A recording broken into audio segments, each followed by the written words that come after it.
So, do you guys remember as a kid when just some other kid would walk up to you, or maybe you were this fucking kid, and you just make a random motherfucking noise?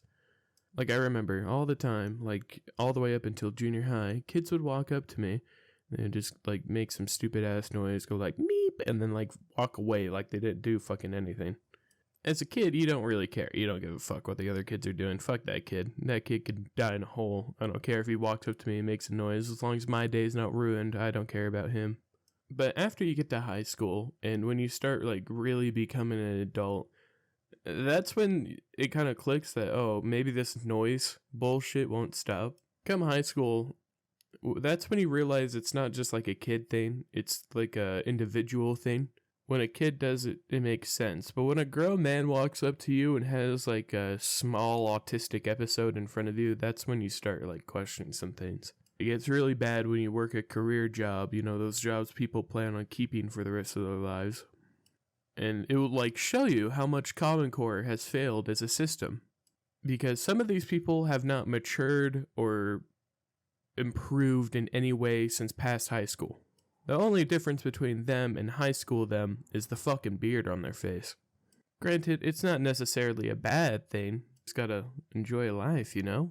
But especially when you're, you know, turned recent adult. That's a terrible fucking way to put it. What, like, holy shit, maybe I'm the stupid one. God fucking damn. When you're freshly 18 and you're freshly out into the world all by yourself, the first time a grown man walks up to you and has an autistic spasm and goes meep or some fucking weird ass noise he makes at you, your first thought is fear, primal fear, because this guy is probably bigger, older, and more experienced in fighting than you are. And that noise he just gave to you is your only warning that he's about to have an autistic meltdown to the size this world has never seen. Eventually you get used to it and you understand that some people are just man-children that just think random noises are where it's at.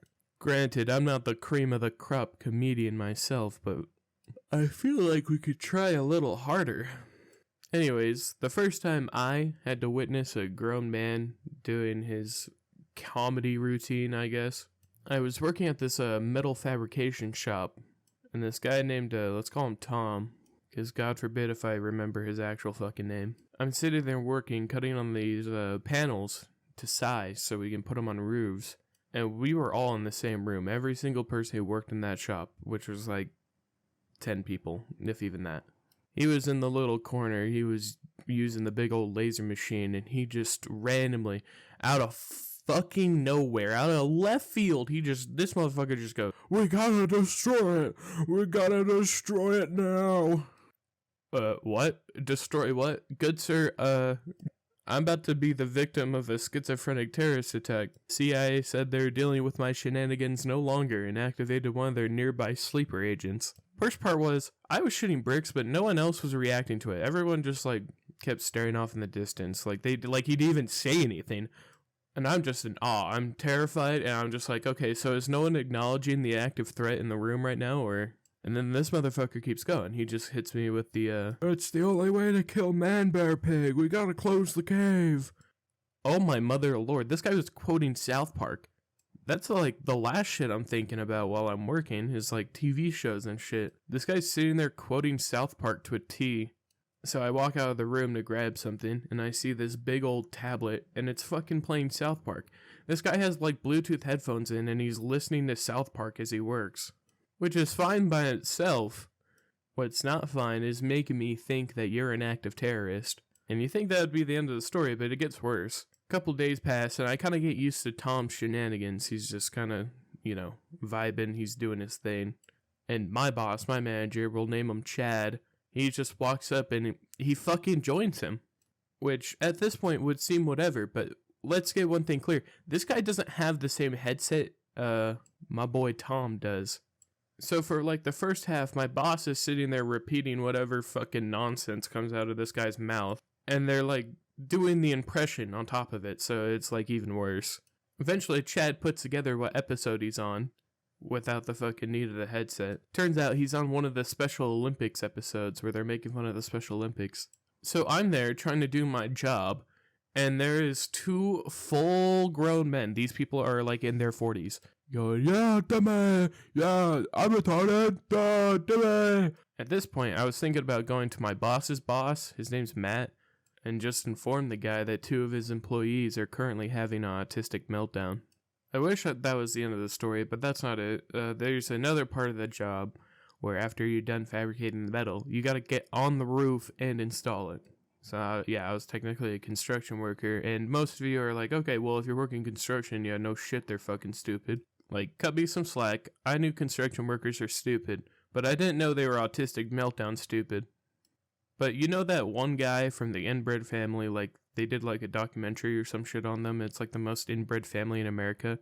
And one of those motherfuckers, the smartest motherfucker, actually, just speaks in dog. He just barks. That's how he communicates. Well, I worked with his lifelong rival, apparently. So I'm up on this roof in the bumfuck middle of nowhere, Wyoming. Because they'll, like, send you super far out of state to do shit, right?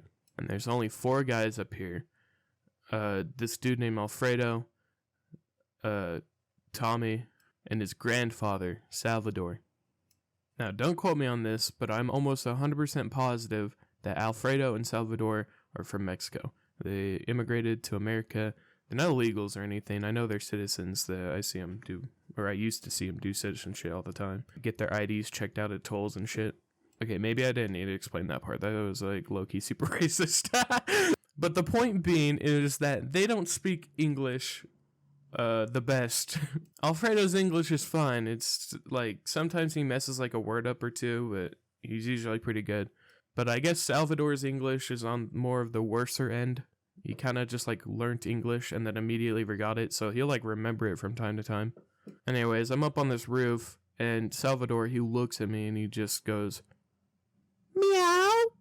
So I'm sitting there thinking, great, those guys at the shop must have worn something off on me because I'm going full on schizophrenic. Because I could have sworn up and down that this 67-year-old man just looked at me and went fucking meow.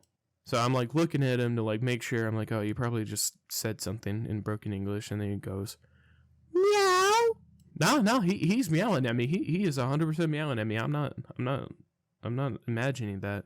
I was about to ask Salvador what to do with this information, and then Alfredo comes up to me and he just goes, he wants you to go help him. Like, what fucking dialect? How the fuck do you know what the hell he's... I give up. So I help him, and a little later on, he's talking to Alfredo in very fluent Spanish. And I'm just sitting there wondering, why didn't he, like, just try to say it in Spanish? I 100% would have had an easier time trying to decipher what he's saying in Spanish. But here's the real kicker. His grandson goes up to him, Tommy, and he just goes, blah, blah, blah, I need this tool. The point is, he said something in English, which Salvador promptly responds to in English. What, like, was there, like, stick draws? Or did I miss something? Was there, like, a meeting about this? Like, what type of super breed dipshit does this guy think I am, that he can only talk to me in cat? So he can respond in English, he can respond in Spanish. What, like, do I look inbred? I don't understand why I get cat. This guy's, like, 67, by the way. I don't know, like, what indulged him to do this to me. And I think the worst part about all this is that Alfredo understood what the fuck he was trying to put down. So this should be a common occurrence. This is normal. This is not the first time. That's pretty much it for the stories, though. Those are, like, the most interesting times it's happened. I mean, it happens a lot. People, like, look at me, and I don't know if I'm hard of hearing or something, but they'll, like, make a random noise and then walk away. Or I'll, like, ask them what the fuck they mean when they, like, make a random noise, because I thought they actually said something. And then they'll look at me and they'll be like, sorry, I was just trying to be funny, and then walk away. Just those 3 moments in particular stuck with me hard. Anyways, I thought I'd just give a goofy little story. If you guys watch this far, thank you a ton. It's always awesome to see. I think I'm going to definitely increase the upload schedule, if you care. I have a pretty tight work schedule. I get like 5 hours of sleep every day, and then my morning just consists of college bullshit and whatnot, but I don't know. Making these type of videos are really fun, actually. It's nice. I think the hardest part about making this video is the Call of Duty gameplay. That shit tuckered me out, low-key. Other than that, thank you so much for watching. Talk to you next time. Later.